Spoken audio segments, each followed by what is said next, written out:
နေရာတိုင်းမှာလူတိုင်းဝေဒနာရဲ့မျက်ရည်တွေ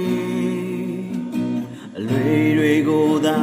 ရှာဖွေရင်အပြည့်ရဲ့နော်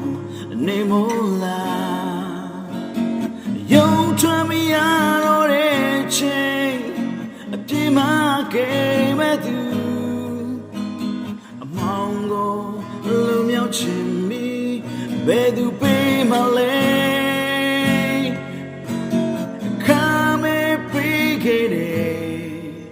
တမိုးတော်ထားတဲ့နေ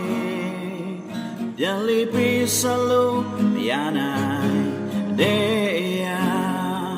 လူတွေကိုတွေ့တဲ့ရွေးခဲ့တယ်ကိုတော့ပေးတဲ့သက်ဆိုင်ရင်အရာတွေကိုအပြန်တွေ့ရင်ပြင်ဆင်သိမိလေနေတို